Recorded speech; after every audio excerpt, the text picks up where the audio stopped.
El frente de la guerra presencia la batalla más violenta. Incita a cometer actos extremos por motivos muy complejos. Luchaban por los demás, no por patriotismo, sino por sus compañeros. Les mostraremos los frentes más decisivos de la Segunda Guerra Mundial y nos adentraremos en el corazón del conflicto, con los hombres que lo protagonizaron. Atacaban con divisiones y yo tenía una compañía de artillería con unos 100 hombres. Me quedaba la última caja de munición. No teníamos comida y estábamos heridos.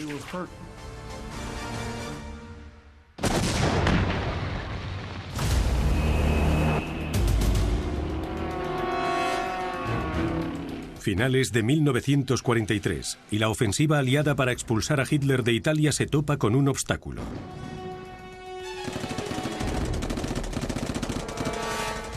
Interminables montañas y rápidos ríos suponen una bendición para los defensores. Italia estaba diseñada para la guerra defensiva, como ya hemos visto. Los aliados comenzaron a darse cuenta de que no solo se enfrentaban a los alemanes, sino también al terreno. A pesar de que Italia ha dejado de lado a Mussolini y se ha alineado con los aliados, los alemanes ocupan el país y no están dispuestos a ceder ni un centímetro.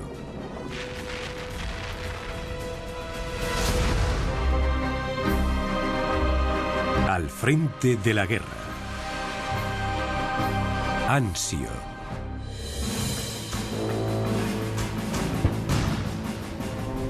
Tras meses de dura lucha, los británicos y estadounidenses han tomado las principales ciudades del sur de Italia, pero se topan con Roma, que sigue bajo un estricto control alemán. La campaña aliada no va a ninguna parte. En una reunión de crisis, Churchill trata de convencer a Eisenhower de que solo hay una manera de entrar. Lo que pretendía hacer el primer ministro británico, Winston Churchill, era: si es difícil avanzar hacia el norte, vamos a emplear nuestra gran fuerza naval y aérea para trasladar a las tropas hacia el norte de las líneas defensivas alemanas, desplegarlas cerca de la capital italiana y así obligarles a retirarse. Churchill pretende que una enorme flota llegue al puerto de Anzio, cerca de Roma, golpeando al flanco alemán para crear un segundo frente. Espera que esto aumente la presión en la actual posición defensiva alemana, la línea Gustav, a unos 100 kilómetros al sur.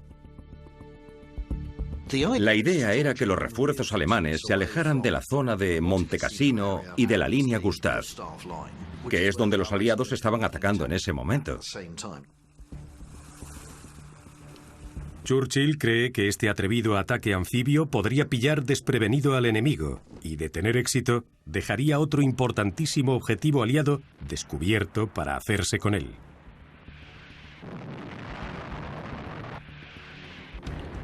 Si no alejamos a los refuerzos alemanes de la línea Gustav, esas fuerzas de Anzio podrían amenazar e incluso tomar Roma, que se encuentra a tan solo 32 kilómetros. El plan de Churchill, al que llamaron en clave Operación Shingle, recibe el visto bueno, pero muy pocos son conscientes de los riesgos que conlleva.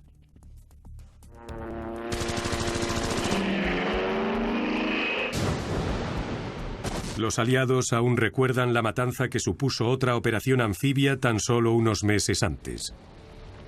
El ataque de Salerno, situada en la misma costa que Anzio, se cobró 1.800 vidas. Y hay otro problema en el seno de los altos mandos aliados. El general encargado de planear la Operación Shingle para el Quinto Ejército estadounidense es el ambicioso y arisco Mark Clark. Su superior es el capitán general británico Harold Alexander, comandante supremo aliado del Mediterráneo. Los dos generales deberían ir a una, pero el problema es que su relación no es buena. Mark Clark, el general estadounidense, es completamente opuesto a Alexander. Mark Clark es más llamativo, mientras que Alexander parece carecer de ego. A Mark Clark parece importarle más su aspecto, su reputación y el reconocimiento por las cosas que ha hecho. Poner a Clark y Alexander juntos es como mezclar agua y aceite. No encajaban. Estaban siempre discutiendo, riñendo e intentando quitar al otro de en medio. Era un claro ejemplo en el que los generales peleaban entre ellos, a veces más de lo que peleaban con el enemigo.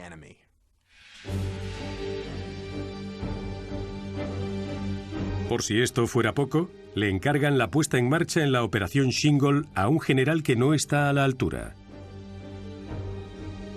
El general estadounidense al que encargaron esta operación fue John Lucas, que era un hombre bastante taciturno y pesimista. Tenía sus dudas acerca de la operación, si los alemanes defenderían el puerto de Anzio de forma eficaz y si todo el plan supondría una trampa mortal para sus tropas.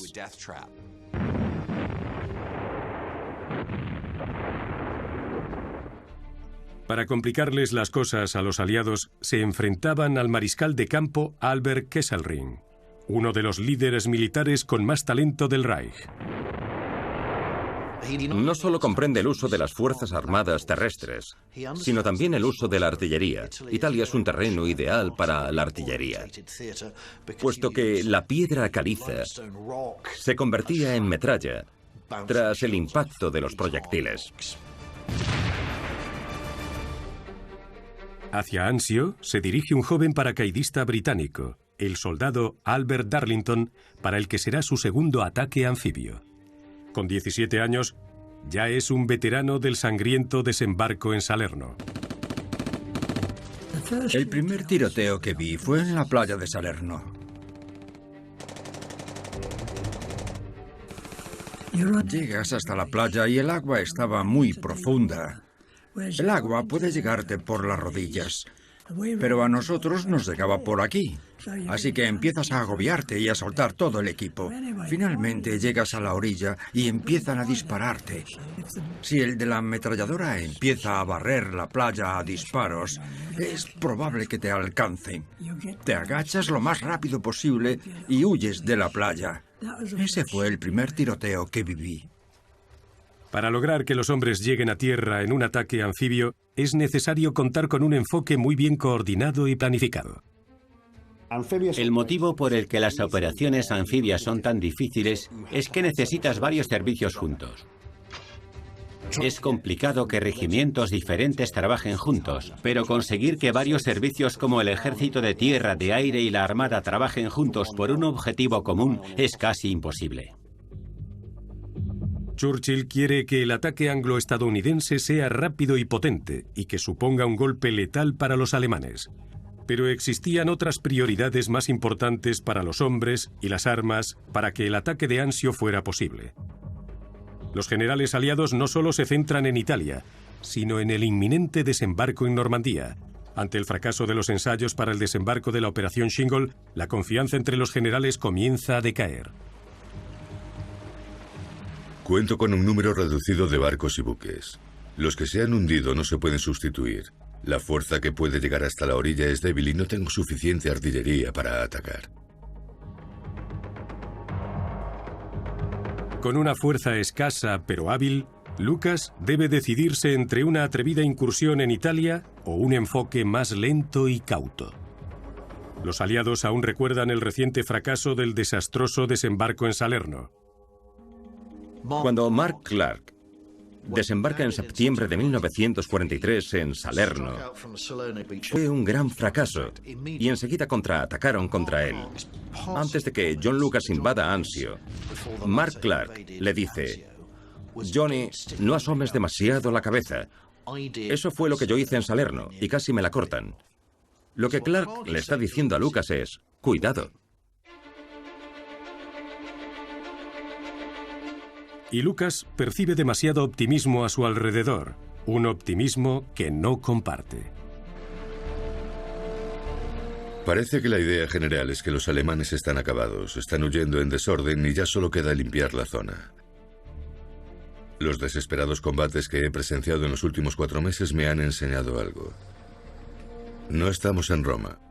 Aún no.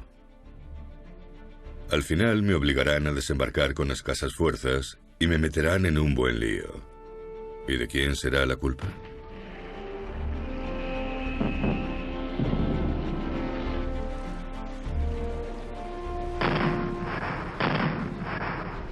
Lucas exige más tiempo, pero se lo rechazan. Solicita más buques anfibios y se los vuelven a negar. Se fija la fecha del ataque, el 22 de enero de 1944. El elemento principal de un ataque anfibio son los navíos desarmados. Transportan a las tropas, los suministros, el combustible, la munición y es la parte central de una flota anfibia dispuesta a atacar.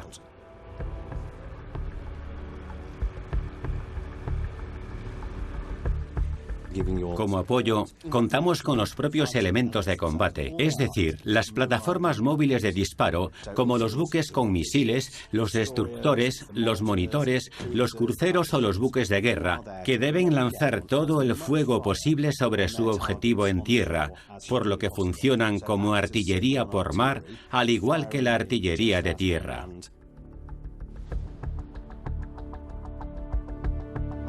Del primer ataque se encargarán 2 divisiones de infantería, a las que preceden notables victorias. La primera división británica luchó en Dunkerque y el norte de África, y en la tercera estadounidense son veteranos de Túnez y Sicilia.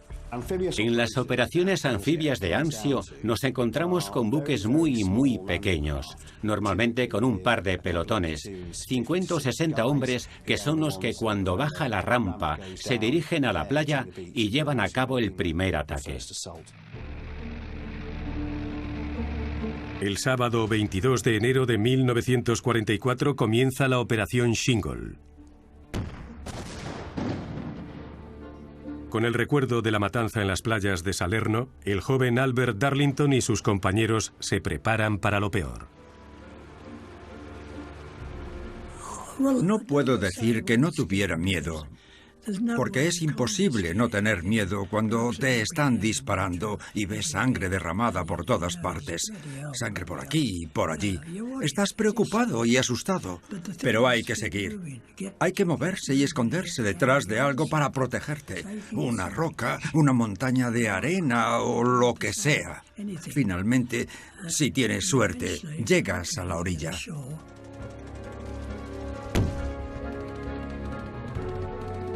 36.000 hombres desembarcan en Anzio, haciendo realidad el atrevido plan de Churchill. Ninguno de ellos es consciente de lo que les espera.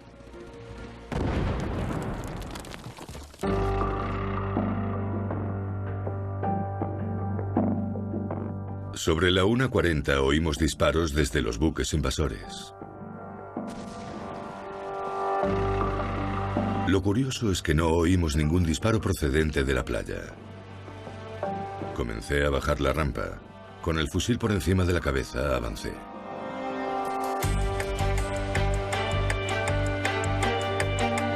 Preparados para una enorme fuerza alemana en la playa, las tropas se llevan una sorpresa. Las tropas aliadas que entraban en Anzio se sorprendieron por lo fácil que fue. Apenas hubo disparos. Yo creo que no había ningún alemán que fuera a dispararnos. El puerto estaba prácticamente vacío de fuerzas alemanas. Incluso en los montes que rodeaban Anzio, no había ningún puesto defensivo.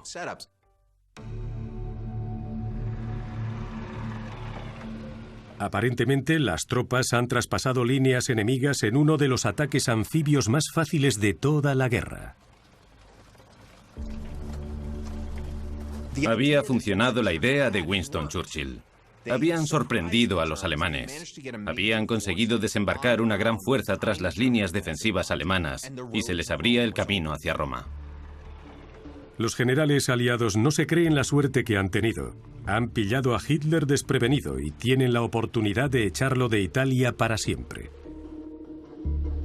El motivo de tal ausencia de oposición será evidente más tarde. A lo largo de toda la guerra, la inteligencia cometió algunos errores, y esto fue uno de los puntos débiles de los alemanes. Los servicios de inteligencia alemanes habían informado a Kesselring de que no debía temer una invasión aliada en el Mediterráneo. Confiando en esta información, a Kesselring no le preocupaban demasiado sus flancos. El error de Kesselring es una bendición para la invasión aliada, que ven abierto el camino hacia Anzio y el interior. El general Lucas debe elegir entre adentrarse en el corazón de Italia con una escasa fuerza o aguantar y consolidar su posición. Es una decisión que lo atormenta. ¿Qué hace? Podría entrar de inmediato y dirigirse hacia Roma, que está muy cerca y apenas hay alemanes en los alrededores. Pero ¿qué pasa? Le han advertido que sea cauto, algo que ya lo caracteriza, por lo que decide preparar su defensa y disponer toda la logística primero. Pero la cautela supone arriesgarse a perder la oportunidad que ofrecía el éxito del desembarco y el error de Kesselring. Los superiores militares de Lucas, Clark y Alexander, esperan nerviosos, preguntándose cuándo se adentrará su general en Anzio. Desde un punto de vista militar, la decisión de Lucas de afianzar su posición en la playa tenía motivos que la apoyaban. Sin embargo, dadas las circunstancias, ante la falta de resistencia al desembarco y tan poco movimiento de tropas alemanas, era el momento perfecto de lanzar un ataque de órdago y adentrar a sus hombres y su equipo en el interior lo antes posible y lanzarse hacia el enemigo. Sin duda, su decisión militar no fue la acertada. Lucas se opuso a ello. Los alemanes jamás habían dudado en reaccionar de manera rápida y decisiva. Y esto constituye una buena comparación entre los dos ejércitos en ese aspecto. Puede que Kesselring haya recibido el mensaje equivocado, pero sabe cómo responder al ataque sorpresa de los aliados. Cuando se entera del desembarco aliado en Anzio 2 horas más tarde, las tropas de reserva alemanas se ponen en marcha para contener o atacar a las fuerzas aliadas y que regresen al mar. Mientras evalúan la situación en la playa, Lucas y Clark estiman que las tropas alemanas tardarán 6 días en llegar con una fuerza significativa. Será una valoración errónea y catastrófica. Las 2 primeras divisiones tan solo tardaron 2 horas en llegar al frente de Anzio. Esto se explica por la capacidad general del ejército alemán de reunir a sus fuerzas en ese momento concreto. De cada rincón de la Italia ocupada, las tropas alemanas, los blindados y los suministros se apresuran hacia el sur. Esta celeridad se debe a una magnífica infraestructura logística. La clave para comprender las fuerzas armadas alemanas es el ferrocarril. En 1944, con todo el territorio ocupado, los alemanes cuentan con unas 50.000 locomotoras y 3 millones de piezas de material rodante. Es decir, un asombroso empleo del ferrocarril. Kesselring decía, llevad al frente todas las tropas de reserva, da igual de dónde vengan. Necesitamos tropas que defiendan Roma de este desembarco en Anzio, que vengan de donde sea. Y los ferrocarriles estaban abarrotados de vagones de carga y de pasajeros que transportaban a las tropas y todo su equipo hasta Anzio. En una semana, un paisaje vacío de tropas alemanas se encuentra abarrotado con más de 70.000 hombres. Se encuentran con un asombroso número de fuerzas alemanas que han conseguido reunir y que superan a las de Lucas, que de repente, por su carácter cauto, es como el conejo sorprendido por unos faros. Se queda completamente paralizado.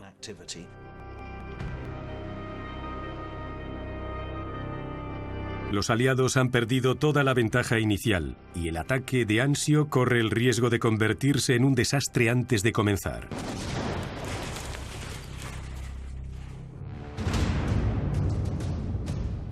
3 días después del desembarco, casi 2 divisiones completas de tropas alemanas avanzan hacia Anzio.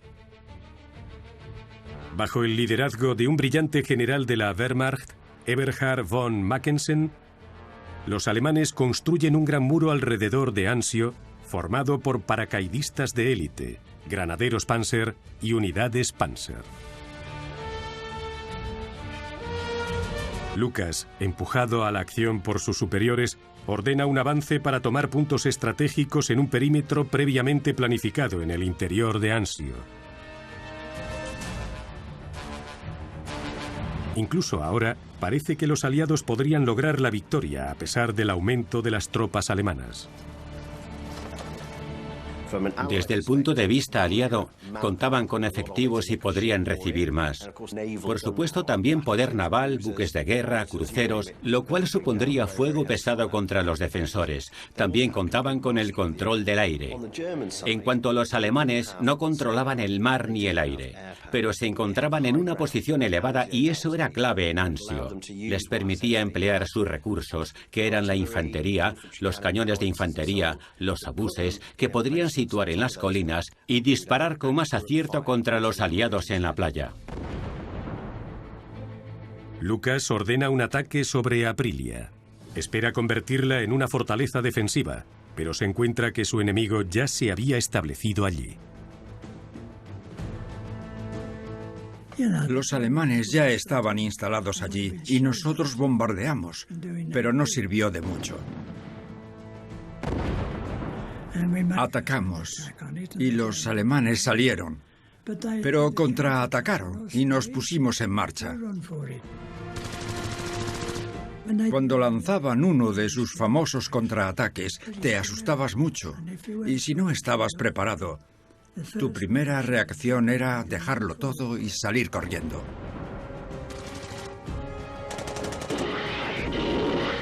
Aprilia se ve sumida en una encarnizada lucha urbana y los aliados se ven obligados a evacuar las casas una a una. Entrar en los edificios siempre era peligroso cuando echabas la puerta abajo. No sabes si se trata de una trampa en realidad. ¿Qué haces? Primero lanzas granadas por todas las ventanas. Todas las que puedas, sí. Y luego irrumpes con la esperanza de que todos hayan escondido la cabeza y de que no haya nadie vigilando la puerta. Irrumpes en la casa, lo barres todo a disparos, respiras y miras qué hay. Sí. Esa era la táctica de evacuar las casas. No era muy técnica, pero funcionaba. Así es como había que hacerlo si quería salir con vida. Los aliados dirigen ahora la ofensiva y lanzan un doble ataque sobre los pueblos de Cisterna y Campoleone. La tercera brigada de infantería británica, que incluía a los Sherwood Foresters, encabezaron el ataque a Campoleone. Encontraron una línea de ferrocarril que les bloqueaba el paso, la trampa de infantería perfecta preparada por los alemanes. Una y otra vez, los Sherwood Foresters atacan la línea y una vez más son derrotados. Mucha falta de información y ningún apoyo. Las bombas chillaban como brujas enojadas y malvadas. Caían disparos por todas partes y la metralla era como granizo. Las balas aparecían sin saber de dónde. Y encima la maldita lluvia. Hacía mucho frío. La mitad de los soldados desaparecieron, masacrados, capturados o a saber qué más. La primera división armada del general Harmon acude en su apoyo. Entonces, el general descubre el motivo del lento avance de los Foresters. Había cadáveres por todas partes. Jamás había visto tantos cadáveres juntos. Estaban tan cerca unos de otros que debía andar con cuidado. Grité buscando al general al mando. De una trinchera salió un cabo cubierto de barro. Era el mando más alto que seguía con vida. Me saludó fríamente. Le pregunté, ¿cómo vamos? Bueno, señor, me dijo. En nuestra compañía éramos 116 hombres cuando llegamos. Y ahora quedamos 16. Las bajas entre los Sherwood Foresters fueron terribles. Su superior y todos los superiores de todas las compañías habían muerto, y de 820 hombres, 560 eran bajas. El general Harmon escribió más tarde: Creo que esta tarde comencé a sentir un gran respeto por la tenacidad y capacidad de lucha de los soldados británicos. Ahora es el turno de los Rangers de tomar cisterna. Al frente de ellos se encuentra el hombre que creó la unidad, el carismático coronel William Darby. Los estadounidenses aprenden muy buenas prácticas de los británicos, y una de las cosas que más admiraban eran los jóvenes bien preparados por un ejército de élite, cuya misión era infiltrarse más allá de las líneas en grandes grupos y causar estragos entre los alemanes. El coronel Darby recibe la orden de enviar a 2 batallones a tomar cisterna. Sus hombres están muy motivados, pero llevan una semana en el frente sin apenas haber dormido y con poco tiempo para prepararlo. El 30 de enero, los Rangers entran en acción. Se despliegan para patrullar a lo largo del cauce de un río e infiltrarse más allá de las líneas alemanas. Al amanecer, los Rangers se arrastran por las trincheras, atacando con cuchillos y bayonetas a los centinelas alemanes a medida que se acercan a cisterna. Más tarde, a menos de medio kilómetro del pueblo, comienza el desastre. Hay más alemanes de lo que pensaban. Están rodeados en un terreno desfavorable, agobiados, derrotados, y casi todos mueren o son capturados. Los aliados no tienen conocimiento de que un día antes llega una fuerza veterana de granaderos Panzer para reforzar la defensa de cisterna. Localizan a los estadounidenses, pero los granaderos no atacan en ese momento. Dejan que los Rangers se adentren aún más en su territorio antes de lanzar el ataque mortal. De los batallones primero y tercero de los Rangers, solo regresaron 6 hombres. El resto murieron o fueron capturados. Esto causa un enorme efecto y hace mella en el orgullo estadounidense. Supone la pérdida de tropas muy capaces, así como de todo su equipo, en un momento en que escasean los efectivos en el Mediterráneo y Anzio no está saliendo bien. La propaganda alemana funciona a plena marcha y hacen desfilar a los Rangers capturados por Roma. Lo mejor de las fuerzas especiales estadounidenses protagonizan muchos artículos de las noticias alemanas. Frente del sur de Italia. Nuestras tropas frenaron el avance de los británicos y estadounidenses desde Netuno, desde donde el enemigo quería conquistar Roma. Más de 4.000 prisioneros han sido capturados en las batallas acontecidas en la zona de Netuno.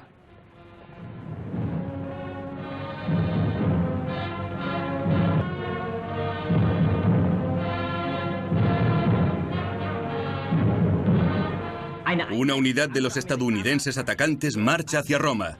Una vez más, no lo hacen como vencedores, sino como prisioneros. Creo que los alemanes no son conscientes de lo que han logrado. Lo ocurrido tiene un efecto multiplicador sobre los estadounidenses, que se toman esto muy mal. Se exagera la eficacia de los alemanes.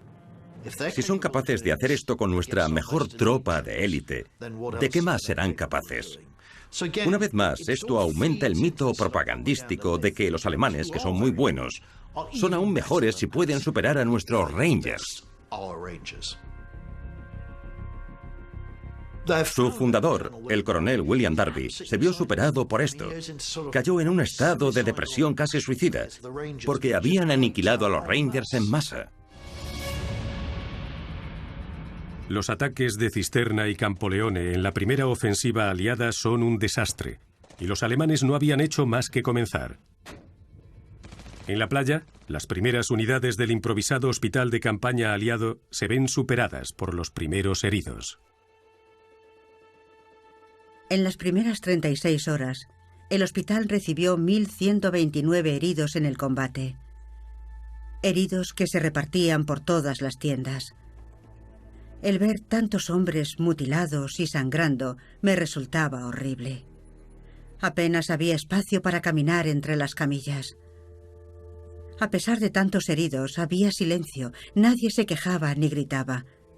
Algunos, con heridas más graves, me pedían que los durmiera. Por si esto fuera poco, el hospital no se encontraba a salvo, ya que la artillería seguía cayendo sobre la playa. Todas las zonas de la playa están al alcance de la artillería alemana.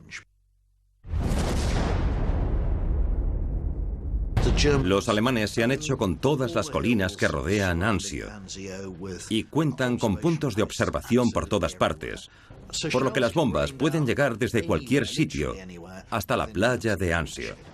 La línea de fuego estaba a 16 kilómetros del hospital de campaña, que estaba casi en la playa. No paraban de recibir bombas todos los días.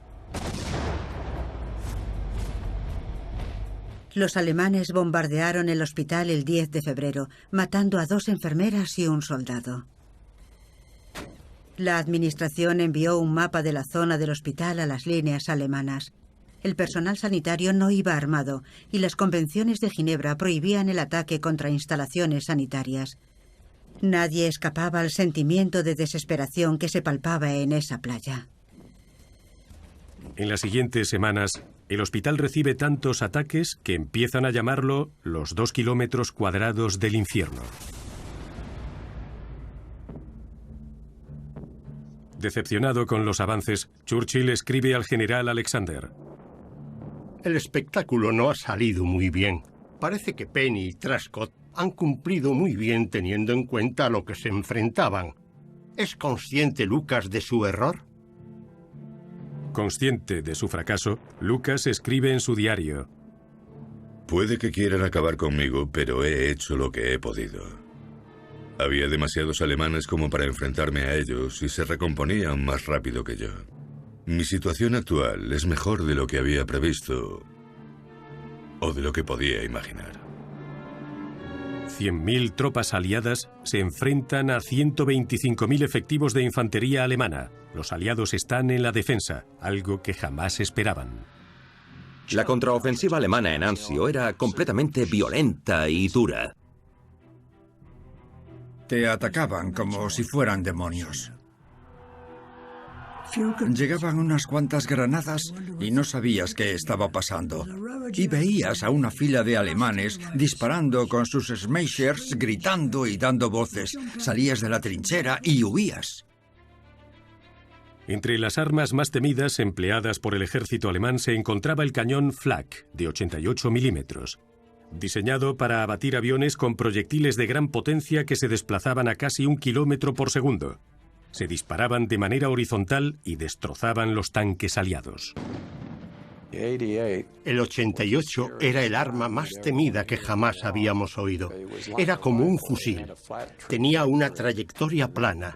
Cuando oías el sonido ya estaba cayendo el proyectil. Iba así de rápido. Caía casi al momento. Cuando los alemanes te disparaban un 88, sentías mucho miedo. El proyectil del 88 se desplaza tan rápido que lo primero que oyes es el estallido atronador cuando cae. No los conté, pero serían unos 5. Todos mis hombres estaban en sus trincheras y parecían estar bien, pero el asistente del general no tenía trinchera. Estaba sentado en el suelo en el barranco. Cuando me acerqué, vi por el lateral que no tenía cara. Se estaba ahogando con su propia sangre. ¿Qué puedes hacer por un hombre en esta situación? Te sientes inútil y frustrado porque sabes que no hay nada que hacer. El caos de la Operación Shingle le ofrece a Hitler la oportunidad de acabar con los aliados en Anzio. Ordena a Kesselring que los dirija de vuelta al mar, y Kesselring planifica un contraataque contra ese objetivo.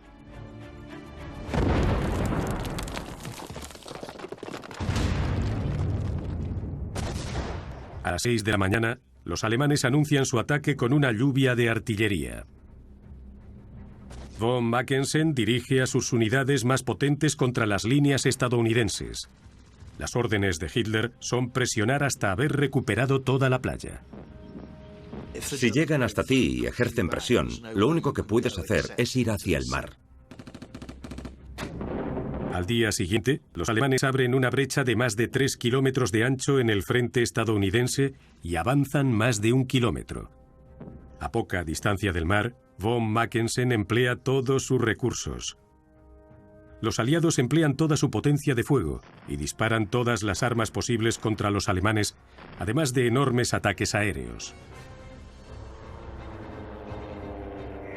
Nunca he estado más asustado. Todos lo estábamos. Antes del combate, miré a mi compañero y nos dimos la mano.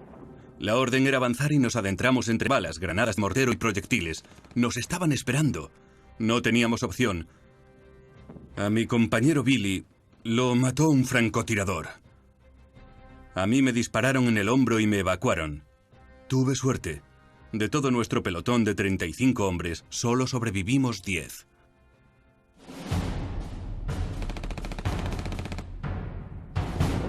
En el fragor de la batalla por Anzio, las típicas normas de la guerra se ponen a prueba. Si decidías rendirte ante el enemigo en estas circunstancias, suponía arriesgar tu vida.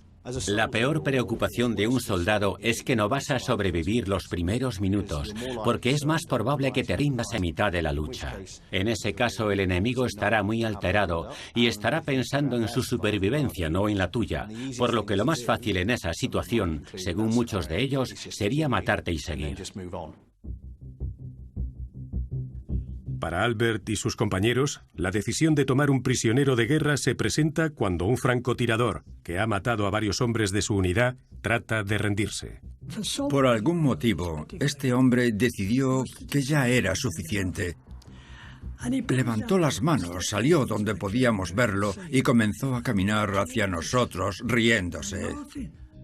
El francotirador, sonriendo, espera salvarse, pero su rendición es recibida en la unidad de Albert con sentimientos encontrados. Estaba diciendo, oye, lo siento, se acabó.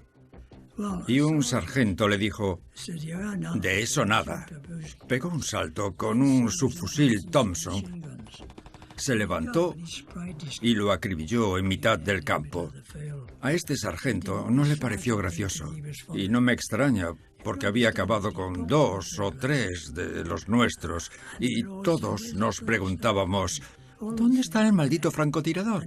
Y de repente sale así sabiendo que no le vamos a disparar. Pero se equivocó. Le dispararon. Las convenciones de Ginebra son muy claras. Cuando un soldado levanta las manos con la intención de rendirse, no debes abrir fuego contra él, sino tomarlo prisionero y alejarlo de la zona de peligro lo antes posible. Ambos bandos incumplíamos las convenciones de Ginebra todos los días de la semana. El 19 de febrero, los alemanes constituyen una fuerza desgastada. La orden de Hitler de hacer retroceder a los aliados con un contraataque decisivo ha fracasado. Casi 5.500 alemanes yacen muertos en uno de los campos de batalla más pequeños de la historia, y más de 200 efectivos aliados han muerto. Puede que se haya frenado el avance alemán, pero los aliados están arrinconados en una estrecha franja de costa. Alarmado por la situación, Alexander decide que debe actuar para salvar toda la operación. Alexander va a ver a Lucas y se da cuenta de que pasa mucho tiempo en un sótano. No tiene conciencia de la situación, no sale a ver a las tropas y se está escondiendo. Entonces, cuando va a ver a Mark Clark, le dice, no debería decírtelo yo, pero acabo de ver a un alma en pena. Clark reconoce que su general ha fracasado y debe ser reemplazado. El sustituto de Lucas es el leal y admirado general Lucian Truscott. Mucho más alegre, mucho más dinámico, más joven. No será el que consiga salir de la playa, pero le dará un ambiente más positivo a la situación. El nombramiento de Truscott restablecerá la confianza, pero cuenta con pocas opciones para solucionar la crisis. Ambos bandos están muy debilitados para una batalla decisiva. La situación no tardó en llegar a un punto muerto. Los alemanes eran incapaces de contraatacar y hacer que los aliados regresaran al mar. Los anglo-estadounidenses no abandonaban la playa de Anzio porque no podían tomar las colinas que tenían enfrente y expulsar a los defensores alemanes. El punto muerto de Anzio se convierte en un salvaje duelo de artillería. La única esperanza de supervivencia para la infantería se encuentra bajo tierra. Yo sobreviví a Anzio cavando trincheras. Si me paraba en algún lugar, cavaba un agujero y siempre tenía uno listo para meterme. Lo hice muchas veces. Recibíamos disparos constantemente. Prácticamente todos los días nos bombardeaban. Es increíble cómo llegas a acostumbrarte a tantos bombardeos. Me he visto en situaciones en las que no paraban de caer bombas y ya ni siquiera me giraba para mirar. Vaya, ya estamos otra vez. Si te tocaba morir, morirás. Si no, no te pasará nada. Los aliados y los alemanes se atacan mutuamente con todo lo que tienen. La superioridad aérea permite a los aliados golpear al enemigo con pesados bombardeos aéreos. Y los alemanes despliegan la mayor pieza de artillería de su arsenal. Con capacidad de disparar un proyectil de 255 kilos a más de 60 kilómetros, el Krupp K5, de 200 toneladas, aterroriza a la infantería aliada. Lo llaman Anzio Annie. Era un enorme cañón montado sobre un vagón. Lo disparaban hacia la playa. Era un cañón gigante. Lo oías hacer.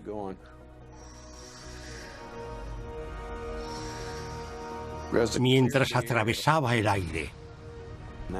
Y cuando golpeaba la granada, podría echar abajo casi un bloque entero. Siempre estábamos pendientes de Anzio Annie, porque oías ese ruido sibilante volando sobre tu cabeza.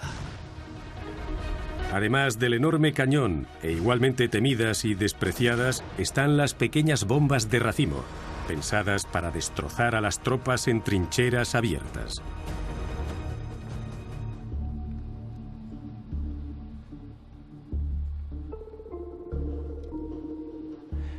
Las tropas aliadas se encontraban escondidas en una serie de trincheras, vigiladas por los alemanes desde las montañas por todas partes. De día, los alemanes los atacaban con artillería y por la noche usaban esto. Se trata de la Butterfly S-2, una de las primeras bombas de racimo que se emplearon. La aviación alemana sobrevolaba y soltaba varios cientos de bombas. Se asemeja a una mariposa por las alas y tiene una espoleta que al lanzar la bomba gira para provocar la detonación. Lanzaban cientos de ellas de una vez y cubrían el campo de batalla, por lo que si estabas en una trinchera abierta como esta, no tenías protección. Podían detonar con el impacto, podían ser de detonación retardada, de manera que creías que no había peligro, o peor aún, que se activara con el movimiento y al golpearla o lanzarla explotase. Las tropas de Anzio la detestaban. Sin duda alguna, los soldados aliados odiaban la mariposa.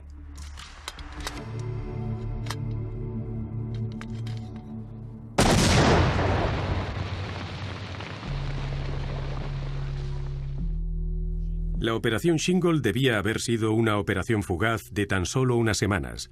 A finales de abril comienza el tercer mes y no hay signos de movimiento en ningún bando. Toda la atención se centra en la retirada de los aliados, pero tampoco hay signos de ella.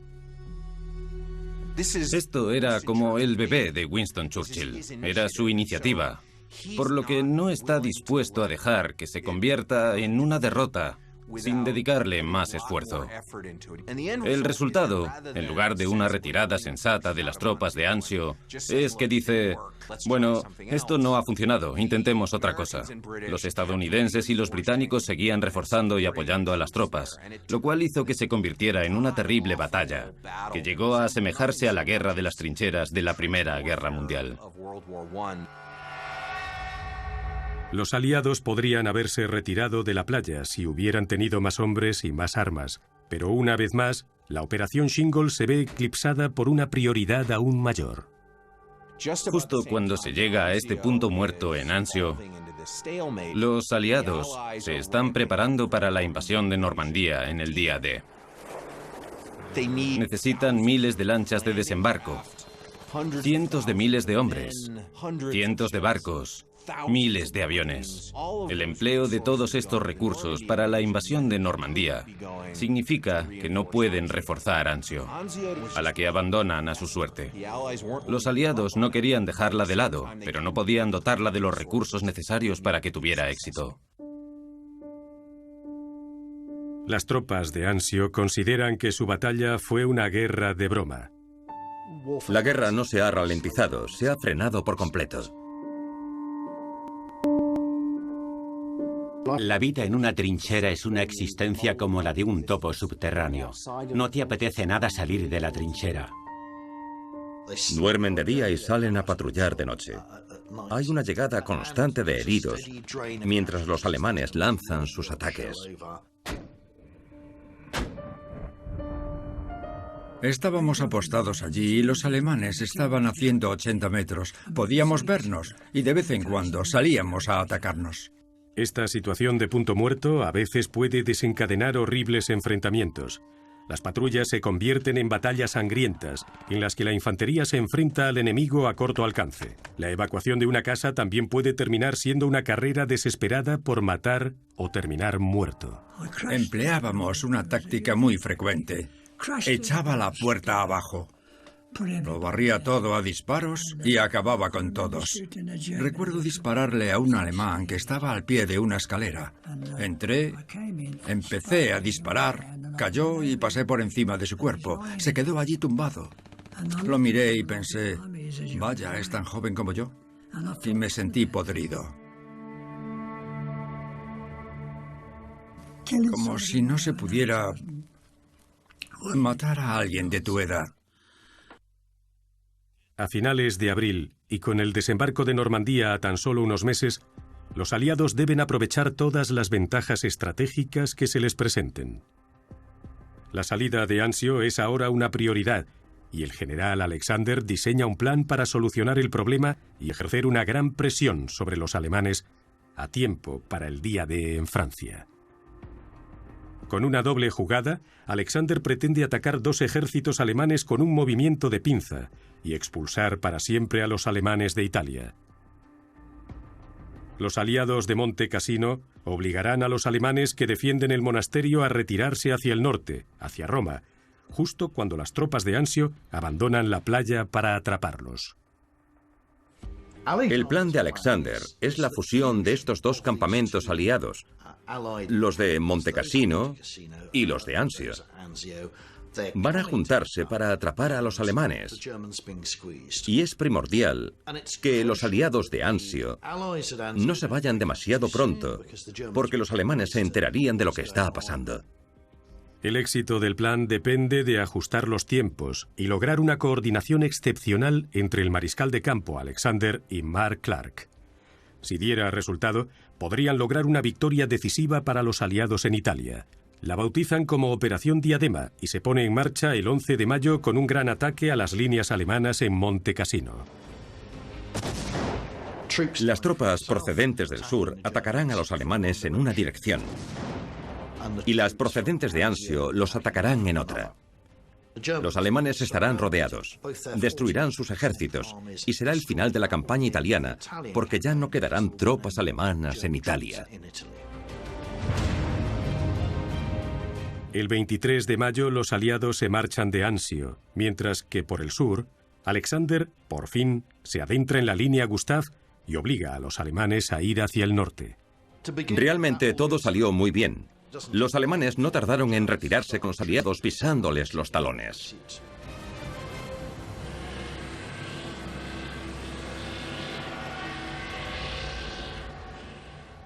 A medida que sus fuerzas se dirigen al centro de Italia, Mark Clark valora sus opciones. Sabe que Alexander espera que ataque a los alemanes que se están retirando de Monte Cassino, como la otra parte del movimiento de pinza.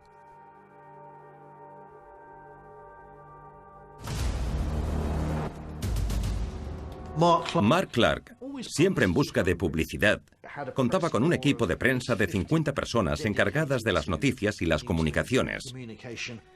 Por tanto, envía a sus tropas, no solo a bloquear el paso del ejército alemán, incumpliendo las órdenes, sino a dirigirse hacia Roma, porque sabe que así estará en los titulares de los periódicos de todo el mundo. El liberador de Roma. Se trata de una de las ciudades más famosas del mundo. Es lo último que quiere Alexander, y resulta ser un desastre para la operación Diadema. Lo que Clark debía hacer no era dirigirse hacia Roma, sino perseguir a los defensores alemanes para que los atacantes aliados del sur pudieran marchar hacia la capital. Pero, conociéndolo, no le bastaba con eso. Él tenía que ser quien liberara Roma. Todo salió catastróficamente mal. Porque, ¿qué ocurre?